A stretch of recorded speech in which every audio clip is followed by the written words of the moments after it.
Si Dudong, isang lalaking palabay na nasa 29 na taong gulang, ay isang karakter na hinubog ng kanyang mapait na kapalaran. Sa unang tingin, akalain mong siya ay nasa edad na 40 dahil sa kalagayan ng kanyang itsura. Sa loob ng 14 na taon, siya ay nagpalaboy-laboy sa mga lansangan ng Maynila. Suot ang kanyang punit-punit at maruruming damit. Hanggang isang araw na parang karaniwang araw lamang sa kanya. Ang kanyang damit na nabahira na naman ng pawis at dumi mula sa kanyang pamamasura, ang araw-araw na hamon ng buhay lansangan ay patuloy na nagpapabigat sa kanyang katawan at isipan. Noong siya ay 15 pa lamang, naglaya si Dudong mula sa kanilang tahanan matapos silang abandanahin ng kanyang nanay na nagpunta sa ibang bansa upang magtrabaho at hindi na muling nagparamdam. Nagkaroon agad ng bagong asawa ang kanyang tatay. Hindi tinanggap ng bagong asawa ng kanyang tatay si Dudong at nais siyang itaboy. Sinabihan siya na hindi siya kabilang sa bagong pamilya na kanilang boboin. Ang kanyang tatay, na wala ding pakialam sa kanya, ay nagpatuloy sa kanyang bagong bahay na walang iniisip na anak na naiwang nagdurusa. Sa sobrang kalungkutan at kawalan ng pag-asa, napagdesisyonan ni Dudong na maglayas na lamang. Sa loob ng 14 na taon sa lansangan, natutunan ni Dudong kung papaano maging walang-wala.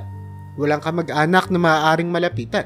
At dahil hindi nakapagtapos ng high school, hindi siya makahanap ng kahit na anong trabaho. Ang lansangan ay naging tahanan niya at dito naranasan ng lalaki ang tunay na hirap ng buhay. Madalas siyang ninanakawan ng kapwa niyang pulubi. Kinukuha ng mga ito ang kanyang sako na naglalaman ng mga gamit na nakuha niya sa pangangalakal, at pati na rin ang kanyang perang pinaghirapang ipunin. Isang beses nang magising siya sa isang sulok ng Quiapo, nakita niyang wala na ang kanyang sako. Puno ng galit at hinanakit. Pinilit niyang hanapin ang mga nagnakaw sa kanya, subalit wala siyang nagawa, kundi ang umiyak at magmakaawa na sana'y tigilan na ang mga pagnanakaw sa kanya. Diyos ko, walang-wala na nga ako, hindi pa kayo naawa. Umiiyak na pakiusap ni Dudong sa mga hindi nakikitang mga magnanakaw sa kanya. Kahit konting awa lang, sana bigyan niyo ako ng pagkakataong mabuhay ng matuwid. Kahit na may mga araw na nagkakasakit si Dudong, ay kailangan pa rin niyang kumilos dahil alam niyang walang mag-aalaga sa kanya. Isang gabi siya ay nakaramdam ng matinding lagnat at ginaw, subalit walang kahit na sinong may pakialam sa kanyang kalagayan. Napilitang bumangon at maghanap ng pagkain, lumapit siya sa isang tindahan sa gilid ng kalsada. Aling Marta, baka naman po pwede ako makahingi ng kaunting pagkain oh. Pagmamakaawa ni Dudong sa tindera. Naku Dudong, ito na lang ang natitira ko. Kunin mo na at mag-ingat ka sa daan. Ani Aling Marta. Isa sa iilang mga taong may kabaitan na nagagawa pa ring magbenta sa kanya kahit madungi siya. Ngunit hindi lahat ng tindera ay ganoon. May mga masusungit na pinapalaya siya at tinataboy palayo na parang asong kalye. Hoy, lumayas ka nga dito. Ang baho-baho mo. Hindi ka namin kailangan dito. Sigaw ng isang tindera sa kanya habang hinahagis ang kanyang sako na may laman na ilang piraso ng basurang maaaring mapakinabangan. Ang tunay na pangalan ni Dudong ay Daniel Tondo. Ngunit sa loob ng 14 na taon sa lansangan, matagal nang walang tumatawag sa kanyang tunay na pangalan. Ang palayaw na Dudong na lamang. Ang tawag sa kanya ng kanyang mga kakilalang pulubi at ilang mababait na tindera. Sa bawat araw na lumilipas, ang kanyang pag-asa ay patuloy na nabubura ng malupit na realidad ng kanyang buhay. Minsan, sa isang malamig na gabi, natagpuan ni Dudong ang kanyang sarili sa ilalim ng tulay ng Quiapo. Nagmumuni-muni tungkol sa kanyang nakaraan. Naalala niya ang masasayang araw noong buo pa ang kanyang pamilya.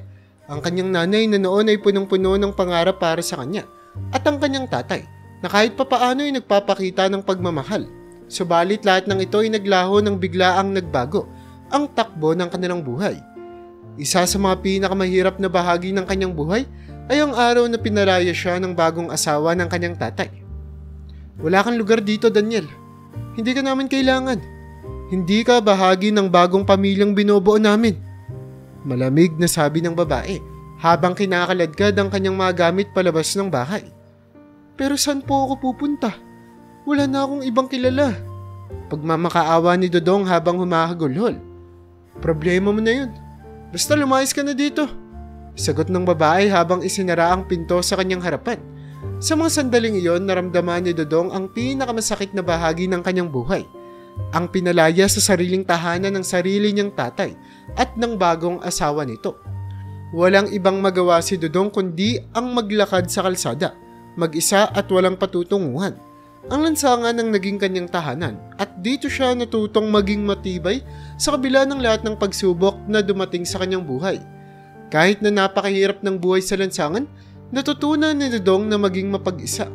Sa kabila ng kawalan ng pag-asa, patuloy siyang lumalaban sa bawat araw na dumadaan. Sa kabila ng kalupitan ng kanyang kapwa pulube, may mga tao pa rin na nagpapakita ng kabaitan sa kanya.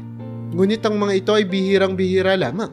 Isang araw habang naglalakad sa gilid ng ilog Pasig, nakakita siya ng isang pamilyar na muka.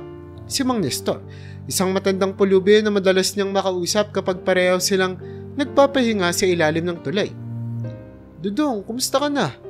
Matagal na kitang hindi nakikita." Bati ni Mang Nestor. Eto Mang Nestor, patuloy pa rin sa pamamasura. Ikaw po ba, kumusta?" Sagot ni Dodong habang pilit na umingiti. "Ganun pa rin. Mahirap pa rin ang buhay, pero alam mo Dodong, may mga araw na parang gusto ko nang sumuko. Pero sa bawat pagsubok na dumarating, lagi kong iniisip na may dahilan ng lahat ng ito." Wika ni Mang Nestor habang tumititig sa ilog. Sa mga sandaling iyon, napaisip si Dodong tungkol sa kanyang sariling buhay. Sa kabila ng lahat ng pag-iirap, patuloy pa rin siyang lumalaban. At sa kabila ng lahat ng pagsubok, may pag-asa pa rin na nagliliyab sa kanyang puso. Sa kanyang paglalakbay sa lansangan, natutunan ni Dodong na kahit gaano man kahirap ang buhay, may mga tao na handang tumulong at magpakita ng kabaitan. Ang mga mababait na tendera, si Mang Nestor at ang ilang kapwa pulubi na nagiging kaibigan niya sa kabila ng lahat. Sa kabila ng lahat ng kanyang naranasan, patuloy pa rin siyang umaasa na darating ang araw na makakatagpo siya ng isang mas maliwanag na kinabukasan. Sa bawat hakbang ni Dodong sa lansangan, dala niya ang kanyang pangarap na balang araw makakahanap din siya ng pag-asa. At sa bawat pagsubok na dumating sa kanyang buhay, patuloy pa rin siyang lumalaban. Umaasang darating ang araw na makakatagpo siya ng liwanag sa kabila ng lahat ng kadiliman. Isang araw habang abala si Dodong sa pamamasura sa isang iskinita, nakarinig siya ng ingay at kaguluhan mula sa di kalayuan. Agad niyang tinigilan ang kanyang ginagawa at tumingala upang makita kung ano ang nangyari. Sa kanyang harapan may 3 lalaki na kapwa palaboy na kagaya niya, na nagmamadaling tumakbo palampas sa kanya. Ang mga ito ay may daladalang mga supot at mukhang takot na takot. "Hoy, tumigil kayo!" sigaw ni Dodong. Subalit bago pa man siya makasigaw upang harangin ng mga ito, isang malakas na sapak ang tumama sa kanyang panga. Napaatras siya at halos natumba sa lakas ng hampas. Hindi niya na nagawang pigilan ng mga magnanakaw na tuluyang nakatakas. "Anong ginagawa mo dyan?" sigaw ng isang tendera na galit at tinuturo si Dodong. "Kasama ka sa mga nagnakaw sa tindahan ko. Nakita ko kayo." Naguluhan si Dodong. "Hindi po kasama doon, Aling Nena." Pagmamakaawa niya. "Sinubukan ko nga po silang pigilan eh." Ngunit bago pa man siya makapagpaliwanag ng maayos, dumating na ang mga polis. Hinablot siya ng mga ito at agad na dinakip. "Ano ba ito, ang baho?" reklamo ng isang polis habang tinutulak siya papasok ng mobil. Nang makarating sila sa presinto, isiniksik siya sa isang sulok habang inaalam ng mga polis ang mga detalye ng insidente. "Walang kahit na anong dala itong pulubi na ito," sabi ng isa habang ini-inspeksyon ng kanyang sako. "Walang kahit na anong sapat na ebidensya para masabi na kasama siya sa mga nagnakaw." Inakala ni Dodong na siya'y ikukulong, pero imbis na hustisya, pang-iinsulto at panghihiya ang kanyang natanggap. "Baka maging mabaho lang ang presinto kung ikukulong natin to," pabirong sabi ng isang pulis na tila walang puso. "Lumayas ka na nga dito. Hindi ka na nga nakatutulong eh. Pinapabahaw mo pa ang lugar." Dagdag pa ng isa habang tinutulak siya palabas ng presinto. "Huwag ka nang magpapakita dito kung ayaw mong balikan namin ang kaso mo." Lumabas si Dodong ng presinto na labis ang kahihiyan at panghihina. Habang naglalakad siya pauwi sa kanyang karaniwang pahingaan sa ilalim ng tulay, naririnig pa rin niya ang mga tawa at pangungutya ng mga pulis sa kanyang isipan. Ang bawat hakbang ay tila ba nagpapabigat sa kanyang puso. Sa ilalim ng tulay, nag-iisa siyang naupo at nagmumuni-muni. Napagtanto niyang sa kabila ng kanyang mabuting intensyon na tumulong, Wala siyang natanggap kundi kahihiyan. Ang pagiging palaboy at mababang estado sa lipunan ay nagdulot sa kanya ng labis na pangmamaliit at pang-aalipusta. Mabuti pa siguro wag na lang makialam, bulong niya sa kanyang sarili. Walang makikinig sa akin, walang magbibigay ng halaga sa aking ginagawa. Isa lang akong palaboy na walang kwenta sa mata ng lipunan. Dumating ang gabi at ang lamig ay nagsimulang kumalat sa kanyang balat. Niyakap niya ang kanyang sarili, sinubukang palakasin ng loob. Subalit ng mga sugat at pasa sa kanyang katawan, pati na rin ang sugat sa kanyang damdamin ay patuloy na nagpapaalala ng kanyang kawalang saysay. Sa mga sandaling iyon, tila ba ang mundo ay laban sa kanya. Pagod na ako, mahinang sabi ni Dodong habang nakatingin sa madilim na kalangitan. Kailan ba matatapos ang paghihirap na to? Kailan ba ako makakatagpo ng katarungan? Sa bawat araw na dumaraan, patuloy pa rin siyang lumalaban sa buhay. Kahit na tila ba wala ng pag-asa. Pilit pa rin niyang sisikapin na bumangon at harapin ang bagong umaga. Ang kanyang mga karanasan ay patuloy na nagiging bahagi ng kanyang katauhan. Humuhubog sa kanyang pagkatao sa kabila ng lahat ng pagsubok. At sa kabila ng lahat ng nangyari, si Dodong ay nanatiling matatag. Sa kanyang puso, nanatiling buhay ang pag-asa na balang araw may magbabago sa kanyang kapalaran. Ngunit sa ngayon, ang tanging magagawa niya ay ipagpatuloy ang laban, kahit na ang bawat hakbang ay puno ng sakit at hirap.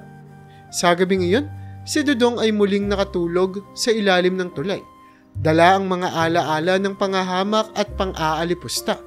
Ngunit sa kabila ng lahat, may isang maliit na boses sa kanyang puso na nagsasabing, hindi pa tapos ang laban.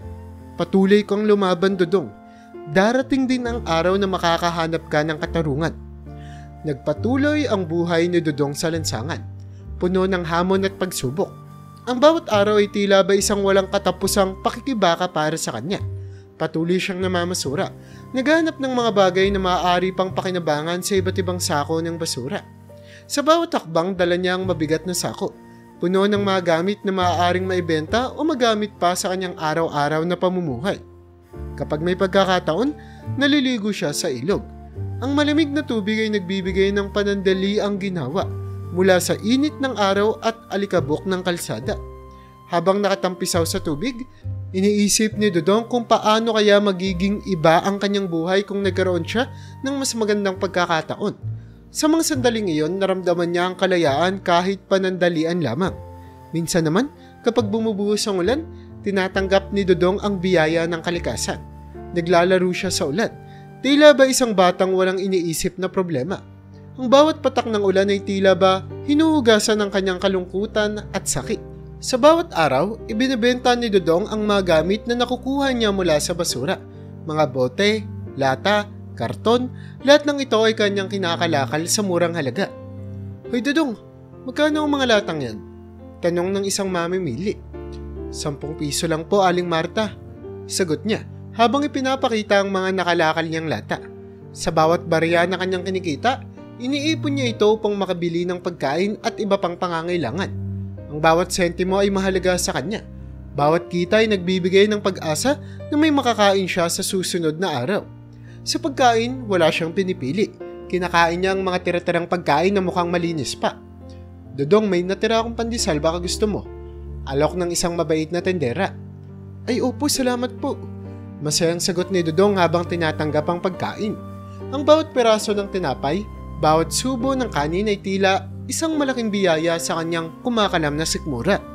Pagdating sa damit, kahit na punit-punit at sira-sira ang kanyang mga kasuotan, sinusubukan pa rin niyang magmukhang disente. Baka may damit ka dyan na pwede pa? Tanong niya sa isa pang kapwa pulubi. Meron dito pero may konting sira na. Sagot naman ng kausap habang iniaabot ang damit. Ayos lang, salamat. Tugon ni Dodong habang tinatanggap ang damit at sinusukat ito. Sa kabila ng mga punit at dumi, ang bawat piraso ng damit ay nagbibigay ng kaunting dangal sa kanyang pagkatao. Sa ilalim ng tulay, tanging si Mang Nestor lamang ang kanyang nakakausap. Kumusta ka na, Dodong? Tanong ni Mang Nestor habang sila ay nagkikwentuhan. Ito po, ganun pa rin. Paminsan-minsan nakakakita ng konting biyaya. Sagot ni Dodong habang nakangiti.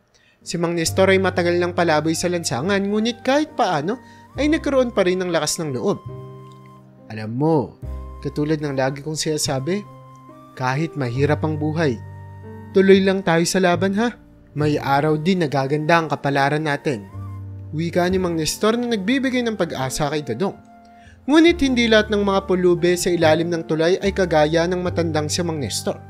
Maraming beses nang ninakawan si Dodong ng kanyang mga kapwa pulubi. Uy, anong ginagawa mo dyan? Sigaw ni Dodong nang makita niyang kinukuha ng isang pulubi ang kanyang sako. Wala ka nang magagawa, kailangan ko to. Sagot ng pulubi bago tumakbo dala ang mga gamit ni Dodong. Walang magawa ang lalaki kundi ang manlumo at umiyak sa kawalan ng katarungan. Sa bawat araw natututunan ni Dodong na maging mapagbantay sa kanyang mga gamit. Kahit na sa pagtulog, niyayakap niya ang kanyang sako. Umaasang hindi ito maaagaw muli. Dodong, bakit di ka nalang lumayo sa lugar na to? Tanong ni Mang Nestor isang gabi. San pa ba ako pupunta? Wala na po akong ibang mapupuntahan. Malungkot na sagot naman ni Dodong. Ang ilalim ng tulay ay naging tahanan niya, kahit nito ay puno ng panganib at kaguluhan. Sa kabila ng lahat, natutunan ni Dodong na magpatuloy. Ang bawat araw ay isang bagong laban. Bawat hakbang ay puno ng pag-asa at pangarap. Sa bawat pagsubok na dumarating, pinipilit niyang maging matatag. Umaasang darating din ang araw na makakatagpo siya ng liwanag sa kabila ng lahat ng kadiliman. Isang araw habang abala si Dodong sa pamamasura, nakakita siya ng isang lumang libro. Ano kaya to? Tanong niya sa sarili habang binubuklat ang pahina. Kahit na punit-punit na ang mga pahina, tila ba nakakita siya ng kayamanan. Sa bawat salita na kanyang binabasa, naramdaman niya ang isang kakaibang kaligayahan. Ang mga kwento sa libro ay nagbigay sa kanya ng pag-asa at inspirasyon. Sa kabila ng kanyang kalagayan, nahanap niya ang kasiyahan sa mga simpleng bagay. Mang Nestor, tignan mo ito. Sabi ni Dodong isang gabi habang ipinapakita ang libro sa kaibigan. Naku, parang napakaganda niyan, Dodong ah. Basahin mo nga para sa akin. Wika ni Mang Nestor na tila ba isang bata na naghihintay ng kwento bago matulog. Hindi kasi marunong magbasa ang matanda kung kaya't hindi niya na rin tinangkapang tignan ang libro na daladala ni Dodong. Sa mga sumunod na araw, ang libro ay naging kanilang kasama sa bawat gabi. Sa bawat pahina, natuto sila ng bagong kaalaman at inspirasyon. Alam mo, Dodong, kahit ganito ang buhay natin, may mga bagay pa rin na pwedeng magbigay ng saya sa atin. Sabi ni Mang Nestor. Kaya nga, Mang Nestor, kahit ganito ang kalagayan natin, may pag-asa pa rin. Sagot naman ni Dodong na may ngiti sa kanyang labi. Ang bawat kwento sa libro ay naging ilaw sa kanyang madilim na mundo. Habang patuloy ang pamumuhay ni Dodong sa ilalim ng tulay, nagkaroon ng mga usapin na may balak ang mga otoridad. Sa tulong ng ilang kumpanya, nalinisin ang Ilog Pasig. Isang umagang naglalakad si Dodong sa kalsada, narinig niya ang usapan ng ilang residente tungkol sa proyekto. Narinig mo na ba? Balak linisin ng gobyerno ang Ilog Pasig. Siguro naman ay mababawasan ng mga basura dyan. Sabi ng isang tendera habang kausap ang isa pang babae. Oo nga, sana'y matupad yan. Tagal na nating inaantay ang proyektong yan eh. Sagot naman ng kanyang kausap. Hindi ito pinansin ni Dodong. Sanay na siya sa mga balita tulad nito na laging nauuwi sa wala. Alam niyang wala naman silang makukuhang tulong mula sa mga proyektong ito. Sa loob ng 14 na taon ng kanyang buhay sa lansangan, nasaksihan na niya ang iba't ibang pangako ng pagbabago na hindi naman natutupad. Isang araw matapos ang isang nakakapagod na pamamasura, umuwi si Dodong sa ilalim ng tulay na kanyang kinagisnan. Gabi na at ramdam niya na ang pagod sa bawat takbang. Pagdating niya sa ilalim ng tulay, nakita niyang nagsisiga ang kanyang mga kapwa pulubi. Malamig ang panahon at tila ba ang apoy lamang ang nagbibigay init sa kanilang mga katawan. Hindi na sana ito papansinin ni Dodong, ngunit napansin niya ang isang piraso ng papel na unti-unting kinakain ng apoy. Nanlaki ang kanyang mga mata nang makita niyang ang libro na binabasa niya kay Mang Nestor ang isa sa ginamit na pangsiga. Hoy, bakit niyo sinusunog yung libro ko? Sigaw ni Dodong habang mabilis na lumapit sa apoy. Wala naman kaming panggatong. Wala kang pakialam. Sagot ng isang pulubi na tila ba walang nararamdamang pagsisisi. Sinubukan kong maghanap ng ibang pangsiga pero wala eh. Saka akala ko basura lang yan. Dagdag pa ng isa. Hindi na nakapagpigil si Dodong. Basura? Alam niyo bang mahalaga sa akin yan? Bakit niyo ginawa to? Galit na galit niyang sabi habang hinahablot ang libro mula sa apoy. Subalit huli na ang lahat. Ang mga pahina ay natupok na at wala nang natirang mababasa. Nagsimula ang komprontasyon sa pagitan ni Dudong at mga pulubi. Ano ba, Dudong? Nagmamalinis ka pa? Pumunta ka na lang sa ibang lugar. Sigaw ng isang pulubi na nagalit sa kanya. Hindi nagtagal na uwi ito sa bakbakan. Pinagtulungan si Dudong ng kanyang kapwa mga pulubi. Tama na! Tama na! Sigaw ni Dudong habang tinatanggap ang bawat suntok at sipa. Hindi siya makapalag sa dami ng mga kalaban. Puno ng sakit ang kanyang katawan ngunit wala siyang magawa kundi tanggapin ang bawat hampas ng kahirapan. Kalaunan, iniwan siyang nakahandusay sa sahig. Puno ng pasa at hirap na hirap huminga. Bakit ganito? Kailan pa ba magbabago ang buhay ko? Bulong ni Dudong sa kanyang sarili habang tinatanggap ang malamig na simoy ng hangin na dumadampi sa kanyang mga sugat. Nakatulog si Dudong sa sobrang pagod at sakit ng katawan. Sa kanyang pagtulog, muling bumalik sa kanyang alaala ang mga masasayang sandali ng kanyang kabataan, ang mga oras na kasama niya ang kanyang nanay, ang mga araw na puno ng pag-asa at pangarap. Ngunit ang mga ito ay tila isang malayong alaala na lamang ngayon. Habang nakahiga sa malamig at maruming sahig, muling humiling si Dudong na sana'y magbago ang kanyang kapalaran. Diyos ko, sana naman bigyan niyo ako ng pagkakataon. Sana mabigyan niyo ako ng pagkakataon na magbago ang buhay ko. Umiiyak na bulong ni Dudong habang nakapikit ang mga mata. Sa kabila ng lahat na natili pa rin ang munting pag-asa sa kanyang puso at hindi pa rin niya isinuko ang kanyang pag-asa na balang araw. Magbabago rin ang kanyang kapalaran. Sa kanyang puso, nananatiling buhay ang munting liwanag ng pag-asa na sana darating din ang araw na makakatagpo siya ng liwanag sa kabila ng lahat ng kadiliman. Sa kalagitnaan ng isang umagang tila ba walang pag-asa, natutulog si Dudong sa ilalim ng tulay na pinapalibutan ng mga pasa mula sa panggugulpi ng nakaraang gabi. Sa kanyang pananahimik, nakarinig siya ng ingay mula sa kalsada. May mga opisyal at ilang mga staff na dumating sa Ilog Pasig. Iniinspeksyon ng tubig at nagpaplano ng mga gawain upang linisin ito. Habang nakahiga at pilit na nagpapahinga, napanood ni Dudong ang mga kaganapan. Masakit pa rin ang bawat galaw dahil sa mga pasa sa kanyang katawan. Kitang-kita niya ang bawat kilos ng mga tauhan. Ang kanilang mga galaw ay puno ng layunin na para bang may isang mahalagang misyon silang tinutupad. Subalit sa kabila ng kanilang layunin, malinaw na pilit nilang iniiwasan ng grupo nila Dudong. Nakita niya kung paano pilit na umiiwas ang mga tauhan sa kanila. Halata ang pag-iwas ng mga ito na tila ba takot na madikit sa kanila. Napansin ni Dudong na mas pinipili pa ng mga tauhan na lumangoy sa maduming tubig ng Ilog Pasig kaysa lumapit sa kanila. Sa kanyang pagninilay, napagtanto ng lalaki ang masakit na katotohanan. Sa mata ng ibang tao, sila ay mas madumi pa sa basura. Mas madumi pa kami sa basurang tinatapon nila. Bulong niya sa sarili, ramdam ang bigat ng bawat salita. Sa kanyang isipan, walang saysay ang kanyang buhay. Ang lahat ng nakita niya sa mata ng mga tao ay puro pandidiri, pagkaawa at pang-aasar. Habang patuloy ang inspeksyon, narinig ni Dudong ang usapan ng mga opisyal sa ibabaw ng tulay. Tapos na ba kayo dyan? May date pa kami mamaya ng asawa ko eh. Sabi ng isang opisyal na tila ba nagmamadali. Oo nga, kailangan ko pang maligo ang baho dito. Sagot pa ng isang opisyal habang umiiwas sa masangsang na amoy ng paligid. Pagod na ako, gusto ko nang magbakasyon pagkatapos nito. Wika naman ng isa pang staff habang nagpupunas ng pawis. Habang pinapakinggan ang kanilang mga pag-uusap, nakita ni Dudong kung gaano kalayo ang buhay niya sa buhay ng ibang tao. Ang mga plano nila ay tila ba napakalayo na maranasan niya. Ang kanilang mga simpleng pangarap at hangarin ay tila isang imposibleng abutin para kay Dudong. Pagod na rin naman ako. Bulong ni Dudong sa kanyang sarili. Pero wala akong pwedeng takbuhan. Wala akong pwedeng sabihan na gusto ko nang magpahinga. Habang nagla-lunch break ang mga gumagawa ng Ilog Pasig, naramdaman ni Dudong ang matinding kalungkutan. Bakit ba kasi ganito talaga ang buhay ko? Bakit tila ba walang pag-asa? Tanong niya sa sarili, ngunit walang sagot na dumating. Sa bawat araw na lumilipas, ang kanyang puso ay unti-unting nawawala ng pag-asa. Ang kanyang monologo ay puno ng emosyon. Ramdam niya ang bigat ng bawat salita. Kung tutusin, hindi naman talaga ako nabubuhay. Isa lang akong taong grasa na walang halaga sa mata ng iba. Sabi niya habang nakatingin sa malayo. Napagtanto ni Dudong na kahit na anong gawin niya, tila ba walang magbabago. Wala nang saysay ang buhay ko. Bulong niya sa sarili. Sa mga sandaling iyon, naramdaman niya ang matinding pagnanais na sumuko na lamang.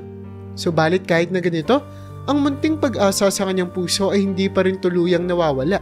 Habang pinagmamasdan ng mga tauhan na naglalakad palayo, napagtanto niya na ang kanyang buhay ay tila isang malaking biro. Ano bang kasalanan ko? Bakit ganito ang tadhana sa akin? Tanong ni Dodong sa sarili habang pinapahid ang luha sa kanyang pisngi. Sa kabila ng lahat, pilit pa rin siyang bumabangon kahit na alam niyang walang katiyakan ng bukas. Ang bawat takbang ay puno ng pangarap na sana balang araw may magbabago sa kanyang kapalaran. Ngunit sa ngayon, ang tanging magagawa niya ay magpatuloy at lumaban kahit na ang bawat araw ay puno ng sakit at hirap. Pagod na ako pero kailangan kong lumaban. Bulong ni Dodong habang pinagmamasdan ang ilog Pasig. Ang bawat agos ng tubig ay tila ba sumasabay sa kanyang mga luha. Dinadala ang kanyang mga pangarap at pag-asa sa malayong lugar na hindi niya alam kung kailan niya mararating. Habang lumilipas ang oras, ang bawat minuto ay tila isang mahabang pagdurusa para sa lalaki. Ang bawat ingay ng sasakyan, bawat hagikhik ng mga tao ay parang mga pahiwatig ng isang mundo na hindi siya kabilang. Sana may magbago. Bulong ni Dodong habang nakapikit ang mga mata. Umaasa na ang kanyang mga panalangin ay maririnig ng Diyos. Habang dumidilim ang paligid, si Dodong ay nanatiling tahimik. Iniisip ang kanyang mga nakaraan at ang kanyang walang kasiguraduhang kinabukasan. Ang kanyang mga sugat at pasa ay patuloy na sumasakit. Ngunit ang sakit sa kanyang puso ay tila ba mas matindi pa sa lahat ng kanyang pisikal na pagdurusa. Sa gabing iyon, muling nanalangin si Dodong. Diyos ko, tulungan niyo po ako. Bigyan niyo po ako ng lakas na magpatuloy.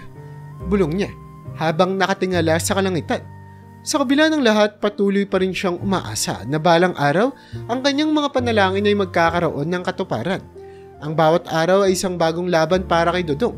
Ang bawat hakbang ay puno ng pag-asa at pangarap. Sa kabila ng lahat ng pagsubok at hirap, patuloy pa rin siyang lumalaban. Umaasang darating ang araw na makakatagpo siya ng liwanag at katarungan sa kabila ng kadiliman. Kinaumagahan, muling bumalik ang mga tauhan sa Ilog Pasig. Kasama nila ngayon ang ilang mga mayayamang tao na nag-invest sa proyekto. Habang nagpapahinga si Dodong sa ilalim ng tulay, narinig niya ang mga usapan ng mga ito.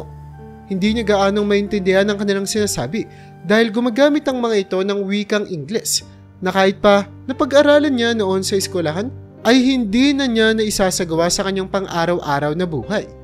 Ang mga opisyal at mga negosyante ay tila nagtatala ng mga plano at hakbang na gagawin upang mailinis ang ilog.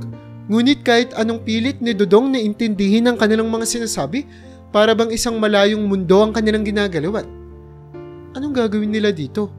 Tanong niya sa sarili habang pinagmamasdan ng mga ito mula sa malayo. Kalaunan ay umalis ang mga tauhan sa Ilog Pasig upang kainin ang kanilang lunch break.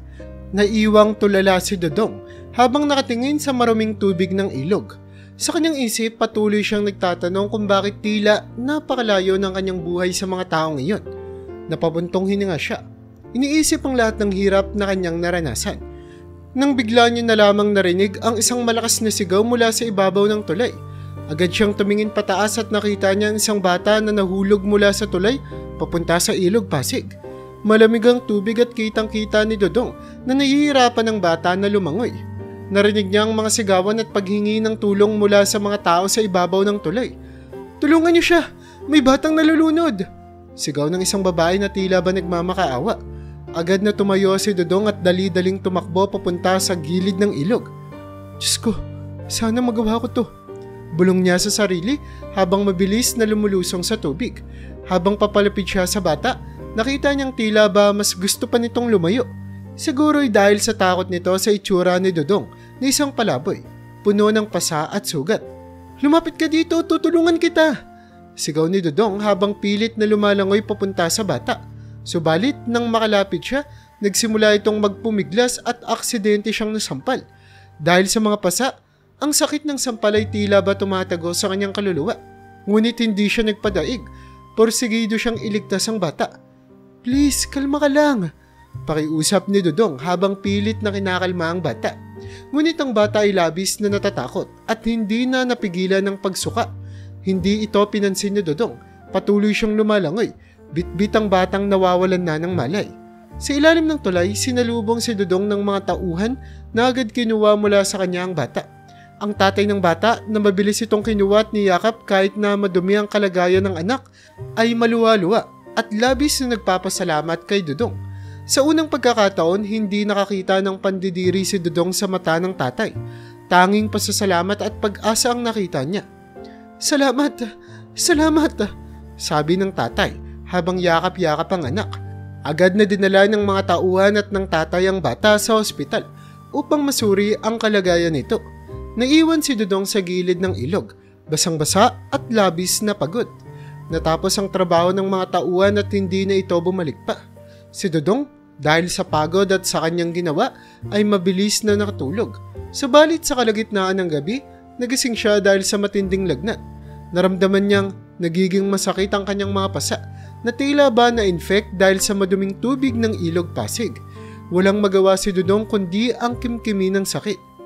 Diyos ko, tulungan niyo po ako, bulong niya habang iniinda ang bawat kirot. Sinubukan niyang itulog na lamang ang sakit. Umaasang pagising niya, magiging maayos na ang lahat.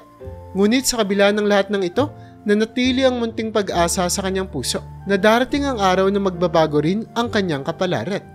Kinabukasan, nagising si Dodong sa ingay ng paligid.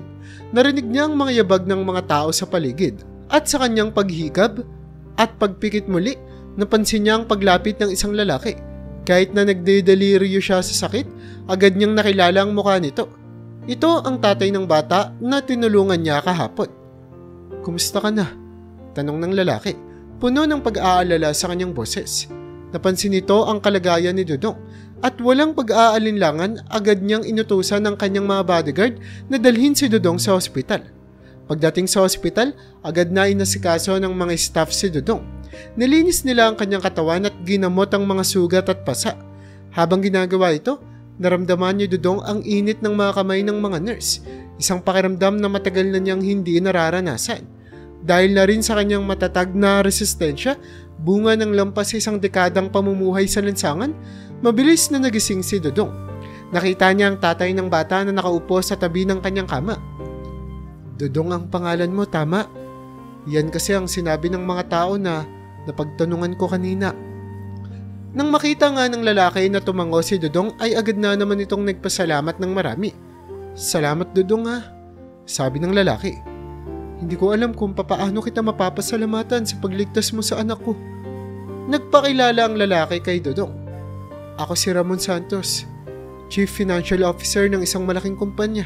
Ang batang iniligtas mo ay ang uniko iho ko, si Miguel. Habang nagsasalita si Ramon, nakita ni Dodong ang lungkot sa kanyang mga mata. Alam mo, ang nanay ni Miguel, si Clara, namatay nung pinanganak siya. Kaya siya na lamang ang alaala ko sa asawa ko. Kaya't napakahalaga ni Miguel sa akin. Lagi ko siyang isinasama sa mga proyekto ko kahit saan ako magpunta. Nangyari kahapon, aksidente siyang lumampas sa tulay dahil sa kanyang pagiging malikot. Ramdam ni Dodong ang bigat ng bawat salita ni Ramon. Mahal na mahal ko ang anak ko, Dodong. Siya na lamang ang natitirang alaala ng mahal kong asawa. Nang makita kong nahulog siya sa ilog, halos mabaliw ako sa takot. Iniisip ko pa lang na maaaring mawala siya para bang nawawalan na ako ng dahilan para mabuhay. Tahimik na nakinig si Dodong habang patuloy sa pagkikwento si Ramon. Nang makita kita na tumalon sa ilog upang iligtas siya, doon ko naramdaman ng pag-asa. At nang makita kong buhay siya at ligtas sa iyong mga bisig, para bang muling bumalik ang liwanag sa aking buhay. Hindi ko alam kung paano kita pasasalamatan, Dodong. Utang ko sa iyo ang buhay ng aking anak. Napansin ni Ramon na kahit gising na si Dodong, nanghihina pa rin ito. Dapat ka pang magpahinga, sabi ni Ramon na may malasakit sa boses. Sige, matulog ka muna. Bukas na lang natin ituloy ang usapan natin. Naramdaman ni Dodong ang pagod na bumabalot sa kanyang katawan. Matapos ang mahaba at mapait na paglalakbay sa lansangan, sa wakas ay nakatagpo siya ng isang tao na nagpapahalaga sa kanya. Sa unang pagkakataon sa loob ng 14 na taon, natulog si Dodong sa isang kama. Ang lambot ng kutsyon, ang init ng kumot, lahat ng ito ay bago sa kanya. Habang nakahiga, naramdaman ni Dodong ang luha na dumadaloy sa kanyang pisngi. Hindi dahil sa sakit, kundi dahil sa tuwa at pag-asa. Pwede pa palang magbago ang buhay ko, bulong niya sa sarili bago tuluyang ipikit ang kanyang mga mata. Sa kanyang pagtulog, panandalian niyang nakalimutan ang lahat ng hirap na naranasan. Ang bawat kirot ng kanyang katawan ay nawala, pinalitan ng init at kaginawaan. At sa kanyang puso, muling sumiklab ang pag-asa na balang araw ay makakatagpo siya ng isang mas magandang kinabukasan. Samantala si Ramon ay nanatiling nagbabantay kay Dodong. Sa kanyang puso naman, puno ito ng pasasalamat at pag-asa. Salamat Diyos ko, at binigyan niyo kami ng isang taong handang magligtas ng kahit na sino. Bulong niya habang nakatingin kay Dodong na mahimbing na natutulog. Kinabukasan nagising si Dodong na may bagong sigla. Sa kanyang paligid narinig niya ang tahimik na pag-uusap ng mga nurse at doktor. Sa kanyang pagbangon nakita niya si Ramon na nakangiti sa kanya. Kumusta ka na? Tanong ni Ramon habang lumalapit sa kama ni Dodong. Mas mabuti na po, sagot ni Dodong. Nararamdaman ang init ng araw na sumisilip sa bintana. Salamat po sa lahat ng ginawa niyo. Walang anuman Dodong. Ako ang dapat magpasalamat sa iyo. Hindi ko alam kung ano ang gagawin ko kung nawala si Miguel.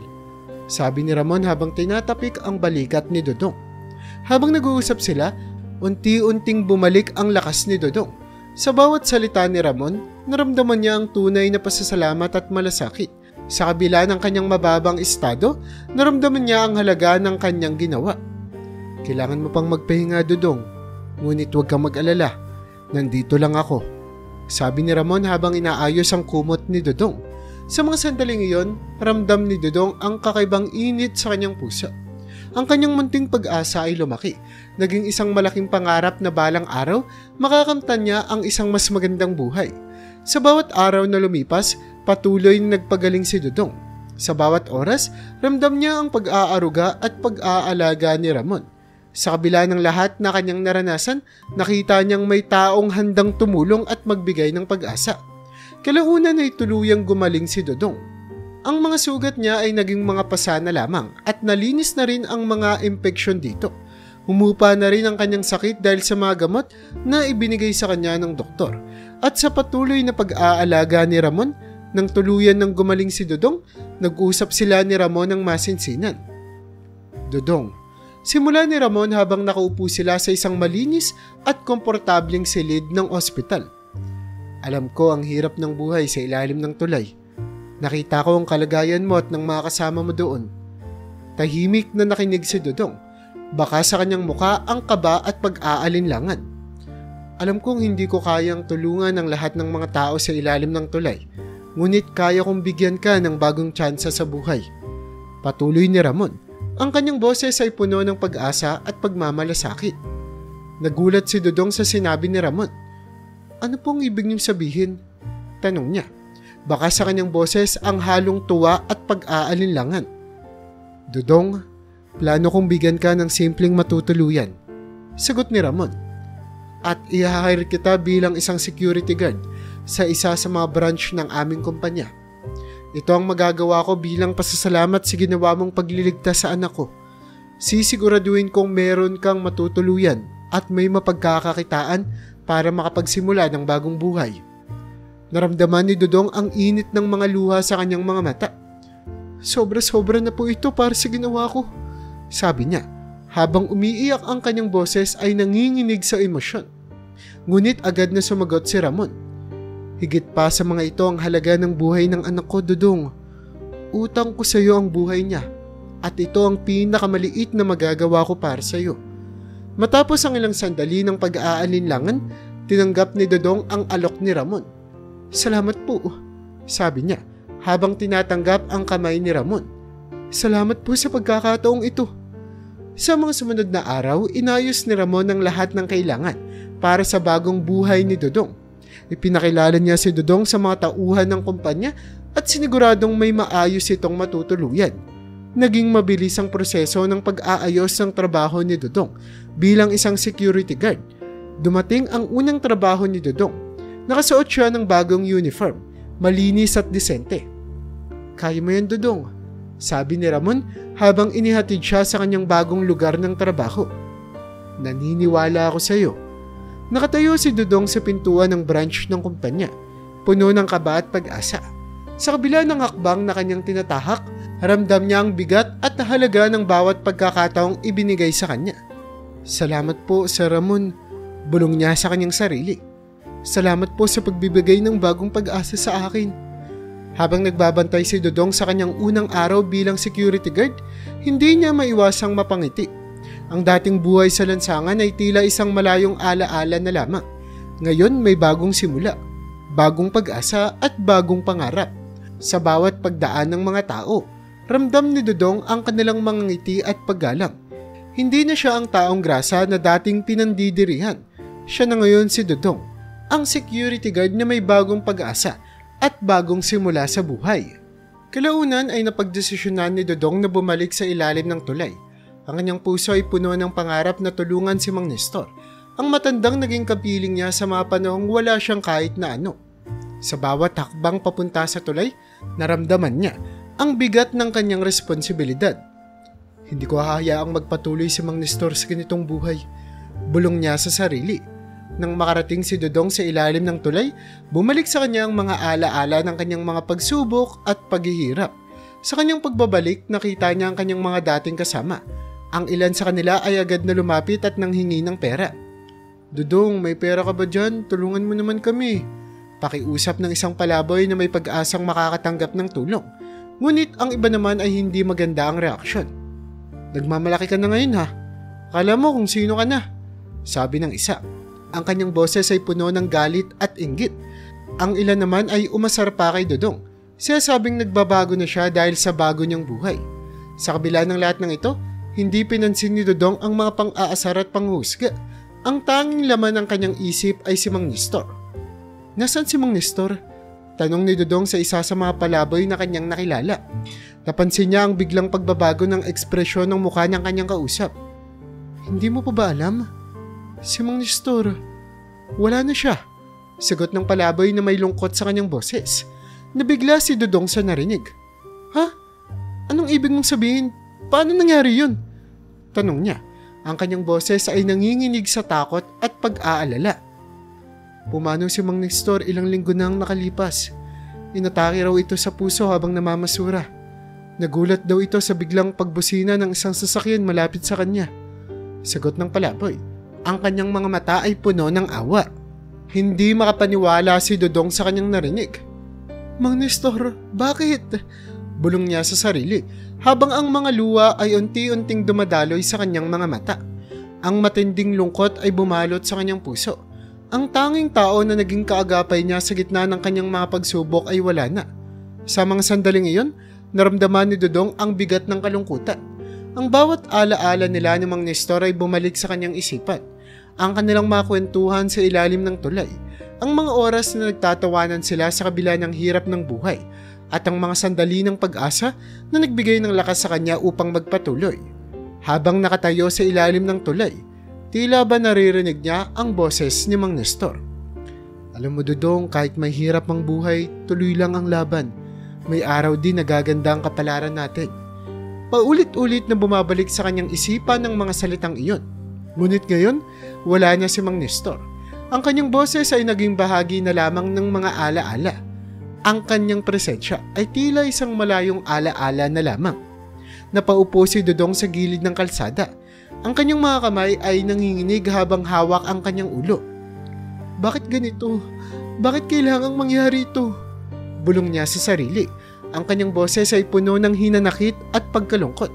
Sa kabila ng matinding lungkot, naramdaman ni Dudong ang isang munting apoy ng pag-asa sa kanyang puso. Mang Nestor, pangako, hindi ko sasayangin ang pagkakataong ito. Magpapatuloy ako para sa iyo, sabi niya habang pinapahid ang kanyang mga luha. Nagdesisyon si Dudong na ipagpatuloy ang laban. Ang pagkawala ni Mang Nestor ay nagbigay sa kanya ng mas matinding determinasyon na magtagumpay. Bumalik siya sa kanyang bagong tahanan. Dala ang alaala ni Mang Nestor sa kanyang puso.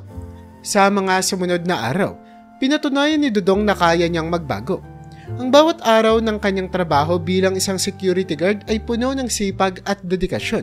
Hindi lamang para sa kanyang sarili, kundi pati na rin kay Mang Nestor na naging inspirasyon niya. Sa bawat pagdaan ng oras, ramdam ni Dodong ang pag-asa at pangarap na unti-unti nang nagkakatotoo. Ang mga ngiti ng mga tao, ang mga magagandang salita mula sa kanyang mga kasamahan. Lahat ng ito ay nagbigay sa kanya ng lakas upang magpatuloy. Habang nagbabantay si Dodong sa kanyang bagong trabaho, naramdaman niya ang init ng pag-asa sa kanyang puso. "Salamat, Mang Nestor," bulong niya habang tumitingala sa langit. "Salamat sa lahat ng tinuro mo sa akin. Hindi kita bibiguin." Sa bawat araw na lumilipas, patuloy na nagsumikap si Dodong. Ang kanyang buhay ay unti-unting nagbabago. Isang araw, habang bumibili ng mga pagkain si Dodong, napadaan siya sa isang bookstore. Sa kanyang pagtingin sa mga nakapasikil na libro sa bintana, may isang aklat na agad pumukaw sa kanyang pansin. Ito ang librong binasa niya noon kay Mang Nestor sa ilalim ng tulay. Para bang isang mahiwagang pangyayari. Natagpuan niyang muli ang librong nagbigay sa kanila ng pag-asa sa kabila ng lahat ng hirap. Agad siyang pumasok sa bookstore at hinanap ang librong iyon. Nang makita niya ito, damang-dama niya ang matinding damdamin na bumabalot sa kanya. Walang pag-aalinlangan, binili niya ang libro at agad na umuwi upang muling basahin ito. Sa gabing iyon, umupo si Dodong sa kanyang maliit na silid. Binuksan niya ang libro at sinimulan nitong basahin. Para bang binabasahan niya muli si Mang Nestor. Sa bawat pahina, ramdam niya ang presensya ng matanda. Para bang naroon ito sa tabi niya. Nakikinig at tumatawa sa bawat kwento. "Para sa iyo to, Mang Nestor," bulong ni Dodong habang patuloy na nagbabasa.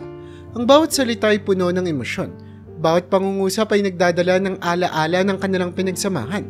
Sa kanyang puso, alam niya na ang bagong pag-asa at pangarap na ito ay hindi lamang para sa kanya, kundi para na rin sa yumaon niyang kaibigan. Nang matapos niya ang libro, tumingala siya sa kisame. Tila ba kinakausap ang kalangitan. "Salamat, Mang Nestor. Ang lahat ng ito ay dahil sa iyo. Pangako, hindi ko sasayangin ang bagong buhay na ito," sabi niya habang pinapahid ang mga luhang dumadaloy sa kanyang pisngi. Sa mga sumunod na araw, patuloy na pinagsikapan ni Dodong ang kanyang trabaho bilang security guard. Nagbigay siya ng inspirasyon sa mga taong nakapaligid sa kanya. Pinatunayan na kahit gaano kahirap ang buhay, may pag-asa pa ring magbago. Ang kanyang kasipagan at dedikasyon ay naging halimbawa sa marami at ang kanyang kwento ay nagsilbing inspirasyon sa mga taong dumaan sa parehong pagsubok. Isang gabi habang nakaupo si Dodong sa kanyang maliit na silid, iniisip niya ang lahat ng kanyang pinagdaanan, mula sa pagiging palaboy sa lansangan hanggang sa pagiging isang security guard. Ang kanyang buhay ay isang patunay ng pagbabago at pag-asa. At nang marating ni Dodong ang kanyang mga pangarap, alam niya na ito ay hindi lamang dahil sa kanyang sariling pagsisikap, kundi dahil sa inspirasyon at gabay ng Diyos na mahabagin.